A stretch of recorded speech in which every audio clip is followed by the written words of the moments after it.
औसत की इस क्लास 1 में अपने लोग औसत को बिल्कुल बेसिक लेवल से समझते हुए इसके हाई लेवल तक के प्रश्नों को हल करेंगे। तो सबसे पहले औसत को थोड़ा समझ लेते हैं। देखिए, औसत के टॉपिक के आप कितने भी क्वेश्चन, आपने कितने भी, चाहे कठिन क्वेश्चन हो चाहे सरल, केवल 2 फार्मूलों पर पूरा औसत खत्म हो जाता है। आपने चाहे 1000 पढ़ रखे हो, वो सब मत पढ़िए, केवल 2 फार्मूले बस याद रखिए, उनसे पूरा औसत चाहे कैसा भी हो सब कुछ उसी से हो जाएगा।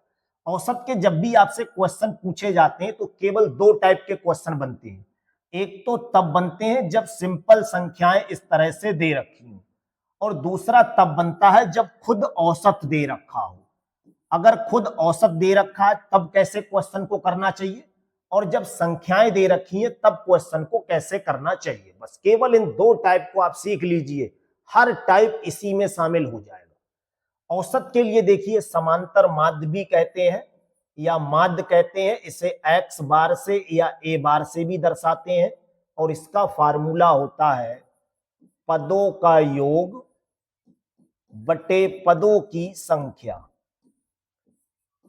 इसका सामान्यता यूज आपको तब करना चाहिए जब इस तरह के आंकड़े आपको दे रखे हों, और अगर कभी कभी औसत दिया हुआ है तो हमें जरूरत पड़ा करेगी पदों के योग की। तो पदों का योग जो होता है, अगर इसका आपसे फार्मूला पूछा जाए पदों का योग, तो इसके बराबर फार्मूला होगा पदों की संख्या गुणा माध्य या औसत। ये आपको याद रखना है, यहां औसत की जगह पे आप माध्य भी प्रयोग कर सकते हैं। आज के सेशन में क्या, या कहीं पर भी एग्जाम में जब औसत दे रखा हो तो सिर्फ यही एक फार्मूला लगेगा उस प्रश्न में। पूरे मैथ में कहीं पर भी अगर औसत दिया हुआ है तो सीधे सीधे आपको पदों का योग निकालना ही पड़ेगा। अब इन दोनों फार्मूलों का यूज आपको किस तरह से करना है, देखिए, अगर ऐसी संख्याएं दे रखी हो और आपसे पूछा जाए इनका आपको औसत बताना है, तो सीधी सी बात है, जब औसत पूछा है तो आपको ये कॉन्सेप्ट लगाना पड़ेगा, ऊपर क्या लिखना है सबको जोड़कर, और नीचे क्या लिखेंगे पदों की संख्या, 1 2 3 4 से इसे भाग करना है। और अगर कहीं पे औसत दे रखा हो तो पदों का योग क्यों निकालना पड़ता है वो समझ लीजिए।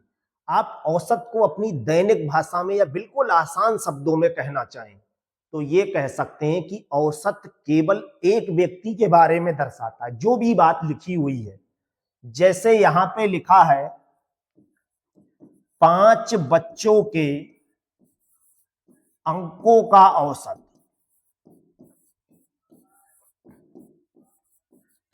5 बच्चों के अंकों का औसत 70 है। इसका मतलब है पांचों बच्चे 70-70 नंबर के हिसाब से अंक लेके आए हैं, जबकि कोई बच्चा एक्चुअल में चाहे 75 नंबर लाया हो, कोई 65 लाया हो, कोई 50 लाया हो, कोई 80, तो सबके नंबर जो है वो 70 के हिसाब से आए हैं। तो इसे आप आसान भाषा में ये कह सकते हैं कि एक बच्चा या प्रत्येक बच्चा 70 के हिसाब से नंबर लेकर आया होगा। तो एक बच्चा अगर 70 नंबर ला रहा है तो पांचों बच्चों का योग कितना होगा, पांचों बच्चों के अंकों का योग। तो आप याद कर लीजिए, अंकों का योग अगर निकलवा रहा है या पदों का योग निकलवा रहा है तो पदों की संख्या और औसत की गुणा करते हैं। संख्या कितनी है 5 और औसत कितना है 70, तो ये हो जाएगा 350। तो औसत चाहे 100 लोगों के बारे में लिखा हो, उसका मतलब यही होता है कि वो एक व्यक्ति की बात कर रहा है। अगर मैं कहूं 100 व्यक्तियों की औसत आयु 62 वर्ष है, इसका मतलब प्रत्येक व्यक्ति 62 वर्ष तक रहा होगा। तो ये माना जाता है कि सब, अब हालांकि कोई बच्चा ऐसा भी यह व्यक्ति रहा होगा जिसकी उम्र 40 वर्ष हो, लेकिन जब औसत 62 बोल दिया तो सबका मतलब यही है कि टोटल अगर होल एवरेज निकालेंगे तो सभी 62 साल के हम मान सकते हैं। तो औसत चाहे 100 के बारे में लिखा हो चाहे 50 के, हम मानते उससे यही है कि ये एक व्यक्ति इतने का होगा। 5 बच्चों के अंकों का औसत 70 है, इसका मतलब एक व्यक्ति के या एक बच्चे के अंक 70 नंबर आए होंगे। अब आए चाहे एक के 80 हो, किसी के 80 भी आ सकते हैं तो किसी के 60, तो कम बढ़ करके ज्यादा करके जो भी कम बढ़ रहा हो, लेकिन औसत 70 ने यह दर्शा दिया कि प्रत्येक के 70-70 के हिसाब से जब लगाएंगे तो पांचों के अंक जो होंगे वो 350 होंगे। तो बस सबसे ज्यादा जो यूज होगा फार्मूला वो पदों का योग अपने लोगों को निकालना होगा, जहां इसका मतलब होता है पदों की संख्या और औसत की गुणा करते हैं। दूसरी भाषा में आप औसत ये भी कह सकते हैं कि औसत जो होता है वो बीच की संख्या होती है। 3, 4, 5, 6 इनका आपको औसत निकालना है। तो टेक्निकली तो आपको इस तरह से वेरीफाई करना पड़ेगा, वरना आप ओरल बता दीजिए कितना होगा। देखिए सबको जोड़कर 4 से भाग कर दीजिए। और अगर कभी सीरीज एक निश्चित सीक्वेंस में चल रही हो तो इसका औसत निकालने का फार्मूला होता है पहली संख्या प्लस अंतिम संख्या का आधा। ऐसे भी प्रश्न मिलेंगे। आज के सेशन में जितने प्रश्न उठाए गए हैं ये सब एसएससी सीजीएल, एसएससी एमटीएस और एसएससी जीडी से लिए गए। आप अच्छे से इस पूरे सेशन को तैयार कर लो तो पूरे कहीं पर भी किसी एग्जाम से आप औसत का क्वेश्चन उठा के देखना, इन्हीं दो फार्मूले से आप उसे उड़ा देंगे। पहला क्वेश्चन देखते हैं, जहां लिखा है 3 व्यक्ति एबीसी की औसत आयु 25 वर्ष है, ए और बी की औसत आयु 24 वर्ष है, तो सी की आयु कितने वर्ष होगी? भाई 3 व्यक्ति हैं, एबीसी की औसत आयु कितनी है? 25 वर्ष। तो हम ये पूछें कि बताओ तीनों व्यक्तियों की औसत आयु का योगफल कितना होगा? योग का फार्मूला आपको बताया था पदों की संख्या गुणा औसत। तो a प्लस बी प्लस सी बराबर हो जाएगा 75। क्लियर है इतना? ये पहली स्टेप हो गई। दूसरी स्टेप में कहा है ए और बी की औसत आयु कितनी है? 24 वर्ष। तो इसका मतलब ए भी 24 साल का मान लो और बी भी 24 साल का मान लो। तो ए प्लस बी दोनों कितने साल के मान लोगे? 48 साल के। ये दूसरी स्टेप हो गई। अब सी की उम्र पूछी। भाई 3 व्यक्ति अगर जोड़ रहे तो सब 75 साल के हैं और 2 व्यक्तियों की उम्र कितनी है? 48 साल है। तो तीसरे वाले की उम्र कैसे निकालोगे? इन्हें घटा दो। जैसे ही इनके लिए घटाएंगे, आप इसे डायरेक्टली लिख सकते थे, घटाएंगे तो देखिए ये माइनस हो जाएगा, ए से ए, बी से बी, सी बचा होगा। 75 में से 48 कम कर दो, यहां से दाइली 15 में से 8 जाएगा 7 और 6 में से 4 जाएगा 2, 27 अपना आंसर। औसत के क्वेश्चन जितनी देर में औसत लिखोगे उतनी देर में तो क्वेश्चन हो जाएगा, अगर सही से टेक्निक लगा दोगे तो। इसका अगला क्वेश्चन देखिए। अब देखिए क्वेश्चन इतनी जगह में तो लिखा है, जबकि इसका आंसर सिर्फ आप 2 लाइनों में ला देंगे। 11 संख्याओं का औसत कितना है? 56। तो यहां से अगर 11 संख्याओं का योग अपने लोग निकालेंगे तो योग कैसे निकालते हैं? भाई 11 की और 56 की क्या कर लो? गुणा कर लो। ये गुणा आ जाएगी 11 छंग 66 और 11 पंजे 55 और 6 कितना हो जाएगा? 61। 11 का योगफल इतना आ गया। पहली 3 का औसत कितना है? 52। तो 3 का योगफल आप निकाल लो। यहां पे 3 संख्याएं लिख दो आप। 3 संख्याओं का योगफल ये मान लेंगे अपने लोग कितना आएगा? 3 और 52 की गुणा कर देंगे तो 3 दूनी 6 और 3 पंजे 15 हो जाएगा। 5 का औसत 60 है तो 5 का हम योगफल निकालेंगे। जब औसत दिया है तो योगफल आप उससे निकालो। 5 का योगफल कितना आ जाएगा? फिर 300 आ जाएगा। 9वीं और 10वीं संख्या 11वीं से 3 और 1 अधिक है। तो अब हम क्या करेंगे? 11वीं संख्या एक मान ले रहे हैं। 11वीं संख्या मान लो x। 9वीं संख्या कितनी है? 3 ज्यादा है तो 9वीं संख्या इसकी कितनी मान लेंगे? इससे 3 ज्यादा मान लो। और 10वीं संख्या कितनी मानोगे? 10वीं संख्या इसकी मान ले रहे हैं, इससे 1 ज्यादा मान लो तो x प्लस 1 मान लो। अब इधर देखिए ये कितनी संख्याओं का हिसाब है? भाई 3 संख्या ये हो गई, 5 ये हो गई और 11वीं संख्या 1 ये हो गई, 9वीं संख्या 1 ये हो गई, 10वीं संख्या 1 ये हो गई। तो हमारे हिसाब से इधर अलग अलग टुकड़ों में 11 संख्याओं का हिसाब है और ये इकट्ठा 11 संख्याओं का हिसाब है। तो 11 संख्याओं का अगर यहां से जोड़ निकालेंगे तो ये आएगा। इन सबको अगर जोड़ेंगे देखिए तो कितना बनेगा? 156, ये है 300, ये है x, x प्लस 3 और x प्लस 1।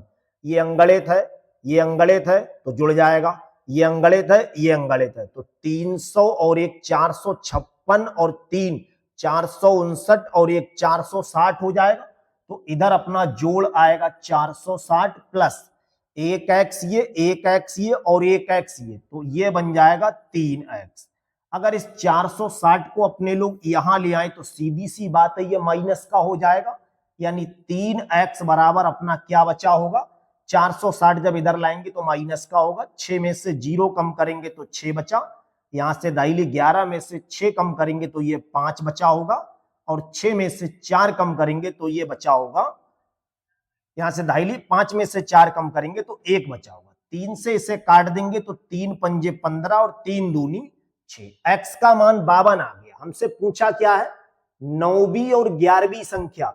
तो 9वीं संख्या भाई कहां है, ये है x प्लस 3। x प्लस 3 का मतलब है x की वैल्यू 52 है, तो यहां 3 लगा देंगे तो ये आ जाएगी 55। और 11वीं संख्या कितनी है, x, तो 11वीं संख्या मानेंगे x का मतलब है 52। हमसे पूछा है 9वीं और 11वीं संख्या का औसत, यानी 9वीं संख्या और 11वीं का औसत। तो औसत दो चीजों का कैसे निकालेंगे, दोनों को जोड़ो और आधा कर दो। तो 52 और 55 अगर जोड़ेंगे तो कितना होगा, 5 और 2 7 और 5 5 10 और ये 10, 107 ही आएगा। 107 का आधा। अगर तीन संख्याओं का औसत निकालें तो 3 से भाग करो, 4 का निकालें 4 से भाग कर दो। 107 के लिए जब हम 2 से भाग करेंगे तो ये आ जाएगा 107 का आधा, 2 पंजे 10, 2 तिया 6, एक बच्चा 2 पंजे 10, 53.5। दूसरा ऑप्शन बिल्कुल सही है अपना। अगला क्वेश्चन देखिए, जहां लिखा है 40 बच्चों का अंकों का औसत 45 है, तो हम क्या निकालेंगे, 40 का योग निकालेंगे। योग कैसे निकालना है आपको, 40 और 45 की गुणा कर देंगे तो ये आ जाएगा अपना 0, 4 पंजे 20, 4 चौक 1600 और 2 1800 हो गया। बाद में पता लगा कि भाई दो स्थानों पर 25 को 35 पढ़ा गया है, एक स्थान पे 38 को 32 पढ़ लिया गया। अरे ये तो गलत कर दिया है भाई।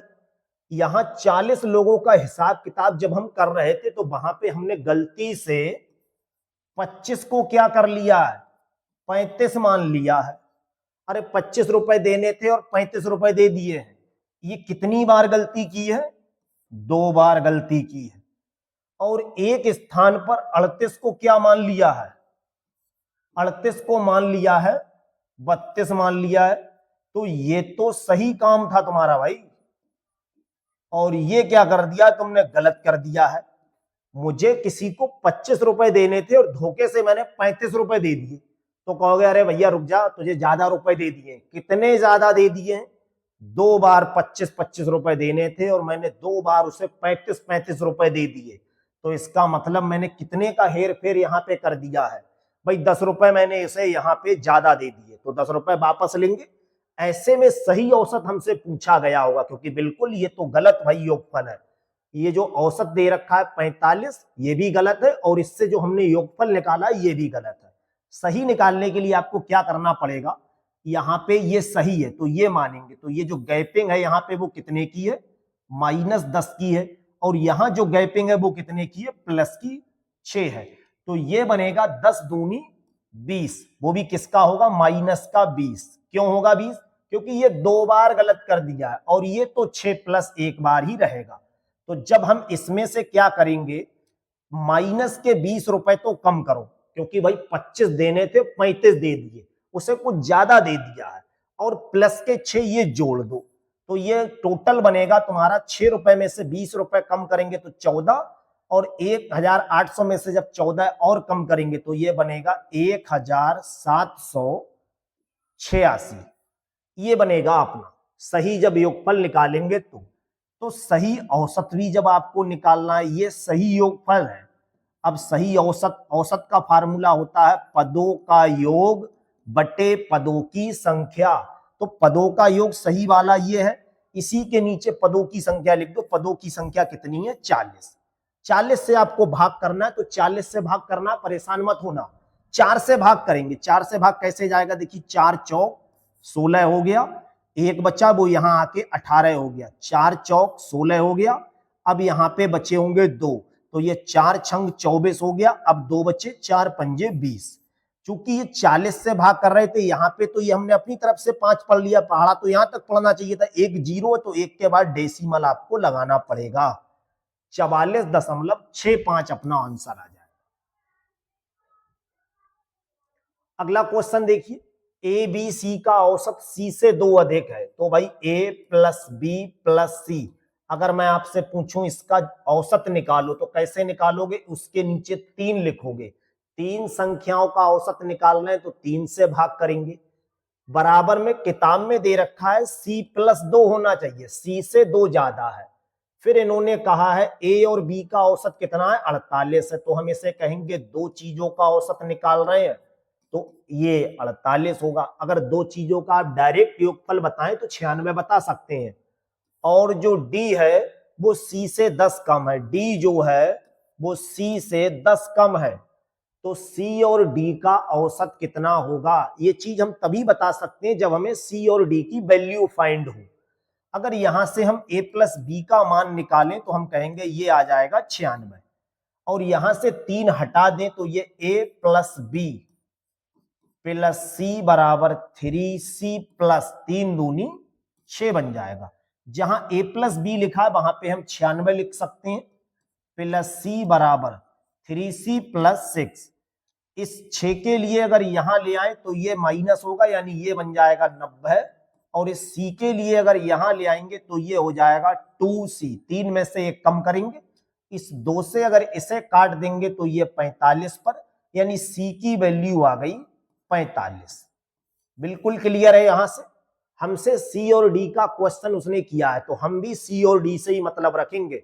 बाकी के यहाँ 10-12 लोग, 4-6 लोग हैं, इनसे मतलब रखने की कोई जरूरत नहीं है। जैसे ही सी की वैल्यू यहां पे लगा दोगे तो डी की वैल्यू मिल जाएगी।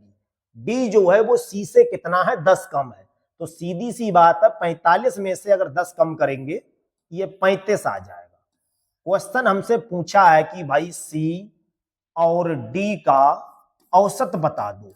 तो दो चीजों का अगर आपको औसत बताना है तो औसत कैसे बताते हैं? दोनों को जोड़ो और 2 से भाग करो। सी का मतलब 45 और डी का मतलब 35, इन्हें जोड़ दो और आधा कर दो। 45 और 35 कितना हो जाएगा? 80, और 80 का आधा कितना होता है? 40। 40 अपना आंसर होगा, चौथा विकल्प। औसत के प्रश्न में कुछ है नहीं, बस आपको केवल ध्यान से समझना है। अगला क्वेश्चन देखिए, पी क्यू आर का औसत कितना है? 71। अब देखिए यहां से डायरेक्ट अगर P plus Q plus R की वैल्यू निकालें तो 71 में 3 से गुणा कर देंगे। यहां पर ये 3 लोग हैं तो यहाँ पे ये 3 की गुणा 71 से जब करेंगे अपने लोग तो ये 3 एकम 3 और 3 सत्ते 21, 3 एकम 3 आएगा यहाँ पर, और 3 सत्ते 21 बन जाएगा।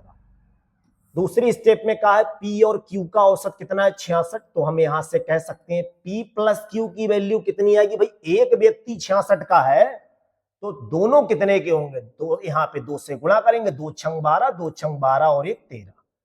फिर कहा है Q और R का औसत, तो Q और R का भी निकाल लो।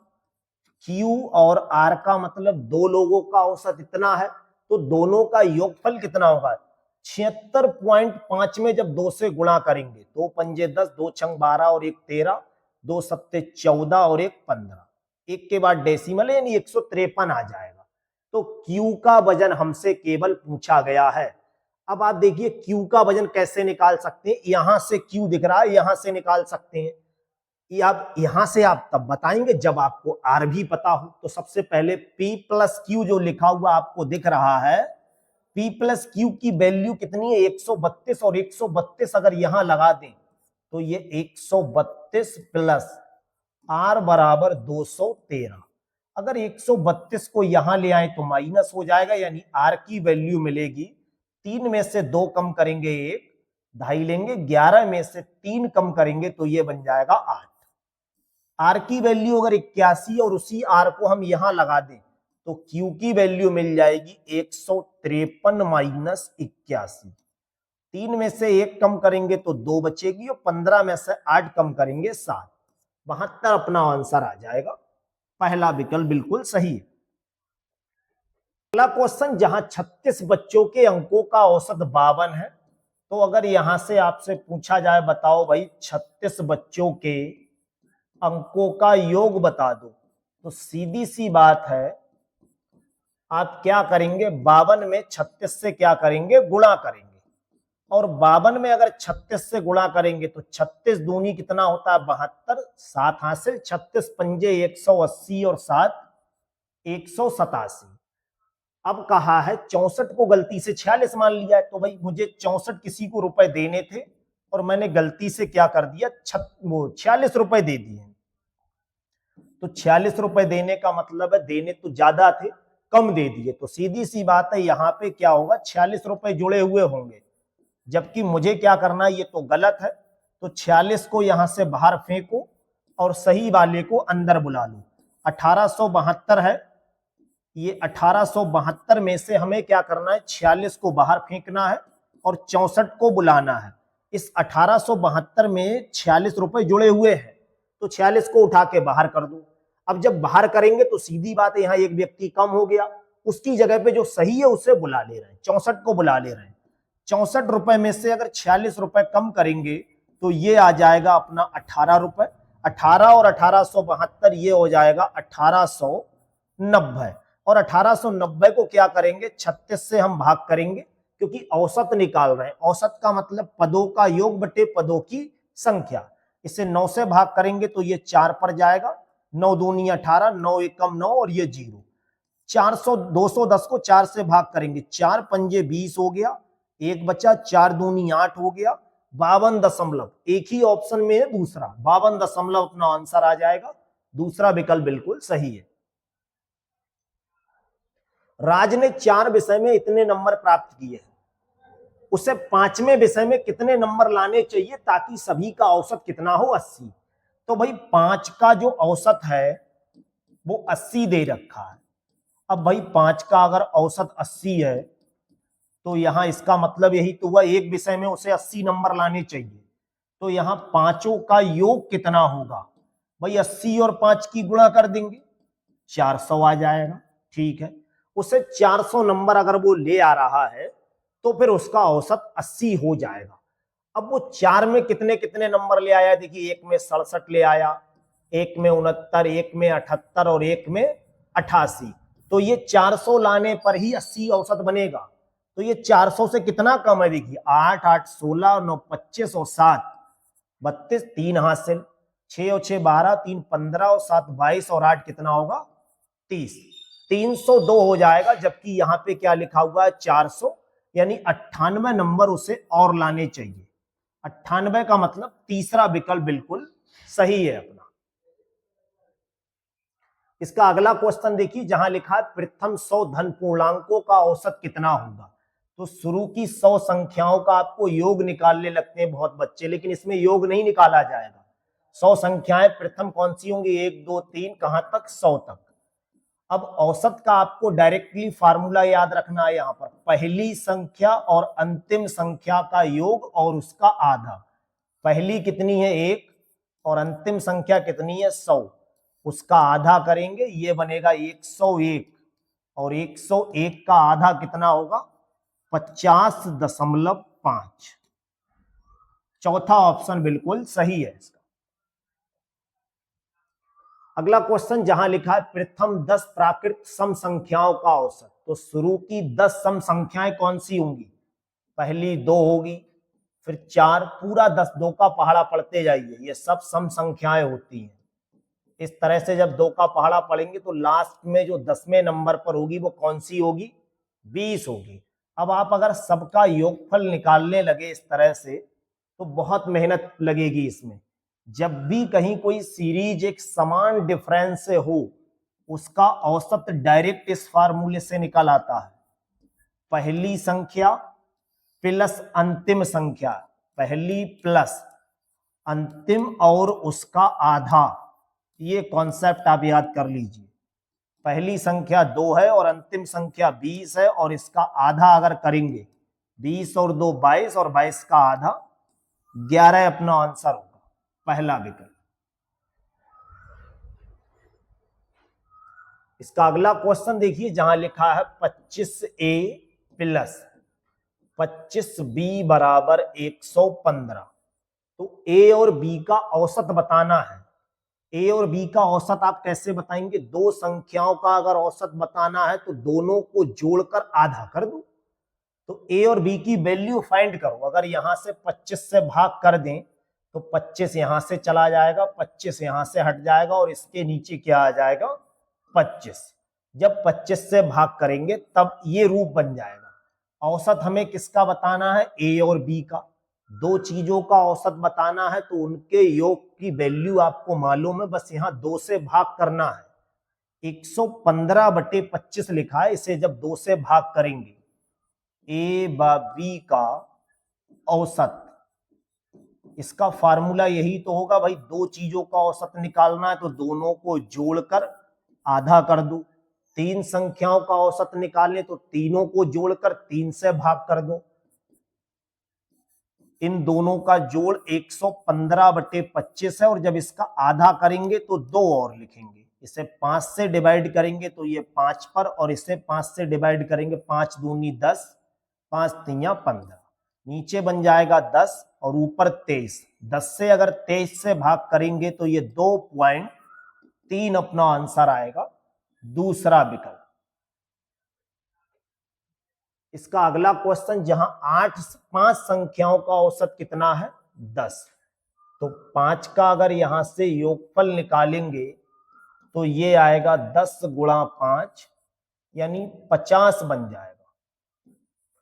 फिर इन्होंने कहा है कौन सी संख्या इसमें जोड़ें कि औसत 12 हो जाए। तो जब एक संख्या भाई यहां पे जोड़ देंगे, वो संख्या कौन सी है? तो माना एक संख्या x इसमें जोड़ रहे हैं। अब संख्याएं कितनी हो जाएंगी? 6 हो जाएंगी। तो 6 का औसत कितना होगा? तब जो संख्याएं होंगी वो 5 पहले से थी और एक ये बढ़ जाएगी तो ये 6 हो जाएंगी। तो इनका औसत किताब में कह रखा है कि ये 12 हो जाना चाहिए। तो 12 का मतलब यही तो हुआ, इनका योग जब निकालेंगे 6 का योग तो ये बन जाएगा 12 छंग 72। भाई 5 संख्याओं का योग कितना है? 50 और 6 संख्याओं का योग कितना है? 72। तो x की जो वैल्यू होगी वो कितनी होगी? 72 में से 50 कम कर दो, 22। ये 5 संख्याओं का योग है। जब एक संख्या कोई सी जोड़ दें तो औसत 12 हो जाएगा, तो संख्याएं 6 होंगी तो 6 का योग 72 होगा। भाई 5 लोगों के पास 50 रुपए थे, 6 लोगों के पास 72 रुपए थे। तो जो एक व्यक्ति बड़ा है उसके पास कितने होंगे? बढ़ने पे जो रुपए हो गए और पहले रुपए थे वो घटा के देख लो, अभी पता लग जाएगा जो शामिल हुआ है उसके पास कितने रुपए थे। जो संख्या जोड़ी जाएगी उसकी वैल्यू कितनी होगी? 22 होगी। अगला क्वेश्चन देखिए, जहां लिखा है 7 क्रमागत संख्याओं का औसत कितना है? 33। सबसे बड़ी संख्या हमें बतानी है। भाई 7 संख्याएं हैं, एक पहली संख्या माननी पड़ेगी, दूसरी, तीसरी, चौथी, पांचवी, छठी, सातवीं।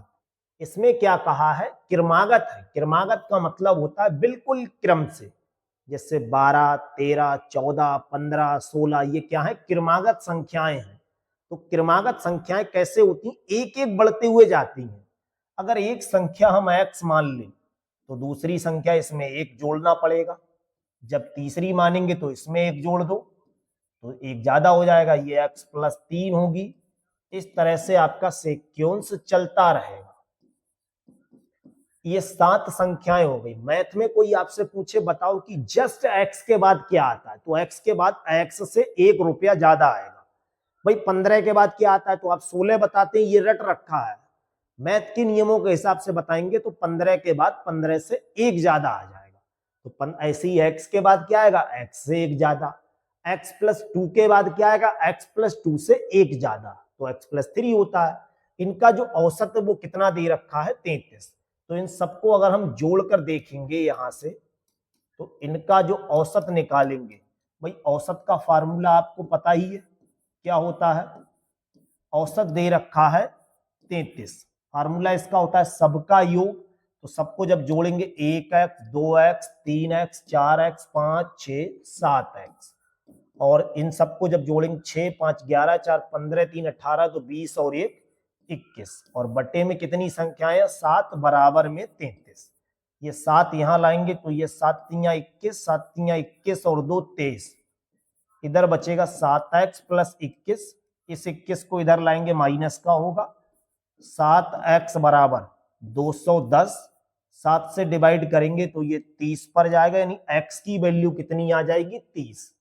सबसे बड़ी संख्या यही तो होगी, देखो सबसे बड़ी संख्या ये होगी, और इसकी वैल्यू है x प्लस 6 यानी 30 प्लस 6, ये बन जाएगी 36। सबसे बड़ी संख्या जो होगी वो 36 होगी।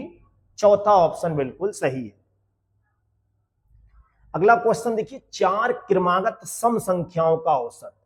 तो यहां पे 4 क्रमागत आपको सम संख्याएं माननी पड़ेंगी। सम संख्याएं देखिए क्या होती हैं, ऐसी संख्या जो 2 से विभाज्य हो, तो जैसे 2 4 6 8 ये सब सम संख्याएं हैं। अगर मैं आपसे कहूं एक संख्या 16 है, 16 के जस्ट बाद कौन आएगा जो सम हो, तो आप कहेंगे 16 के बाद 18 आएगा, 18 के बाद 20। सम संख्याएं जो होती हैं वो दो दो बढ़ते हुए जाती हैं। तो एक सम संख्या अगर x मानोगे तो एक मानोगे x प्लस 2, इससे 2 ज्यादा, फिर मानोगे इससे 2 ज्यादा, फिर इससे भी 2 ज्यादा। तो सम संख्याओं के कॉन्सेप्ट में दो दो संख्याएं बढ़ते हैं, जबकि क्रमागत संख्याओं के कॉन्सेप्ट में केवल एक एक बढ़ते हैं। इनका औसत, 4 का औसत कितना दे रखा है 27, तो औसत अगर हम निकालें तो फिर हमें योगफल ही तो निकालना पड़ेगा। औसत बराबर फार्मूला होता है योगफल बटे पदों की संख्या। योगफल कितना आएगा 1x 2x 3x 4x, योग कितना और देखिए 6 4 10 2 12, यानी 4x प्लस 12। इन चार संख्याओं का जो जोड़ आएगा वो 4x प्लस 12। संख्याएं कितनी हैं, ये 4 है, बराबर में 27। 4 को अगर यहां लाएंगे तो ये मल्टीप्लाई में पहुंचेगा, 4x प्लस 12 बराबर 4 सत्ते 28, 4 दूनी 8 और 2 10। 12 रुपए इधर लाएंगे माइनस हो जाएंगे, 108 में से अगर 12 रुपए कम करेंगे तो 4x बराबर 96, 4 से इसे काटेंगे 24x का मान आ जाएगा। सबसे बड़ी संख्या, भाई बड़ी संख्या कौन सी होगी, x प्लस 6 लिखा हुआ है, x प्लस 6 का मतलब हो गया 24 प्लस 6 यानी 30 अपना आंसर होगा। पहला विकल्प बिल्कुल सही है। इस तरह से औसत के सेशन में जितने भी प्रश्न आपको कराए हैं, आपने देखा होगा केवल 2 ही कॉन्सेप्ट पे कोई सा भी क्वेश्चन मिल रहा था, उसकी आप हवा में उसे उड़ा दे रहे हैं। बस आपको केवल 2 फार्मूले याद रखना है। अगर औसत दिया हुआ है तो आप योगफल से करेंगे, और अगर सिंपल संख्याएं दे रखी होती हैं तब आपको औसत का फार्मूला लगाना होता है। तो इसके एक सेशन अभी और होना है, इसका आप दोनों सेशन में आप मिलाकर देख लीजिए। कोई भी क्वेश्चन या इसके अलावा भी आप किसी भी एग्जाम का क्वेश्चन उठा के देख लीजिए, औसत का अगर प्रश्न है तो वो सिर्फ 2 ही कॉन्सेप्ट से आप करें, कुछ और याद रखने की जरूरत ही नहीं है। तो आज के इस सेशन के आप सभी प्रश्न को अच्छे से तैयार कर लीजिए। किसी प्रश्न में अगर आपको कोई प्रॉब्लम है तो आप कमेंट सेशन में जरूर बताइएगा। बाकी इस पूरी पीडीएफ फाइल को डाउनलोड करने के लिए आप डिस्क्रिप्शन में हमारा टेलीग्राम चैनल का लिंक दिया है, वहां से आप इसे डाउनलोड कर सकते हैं। Thank you.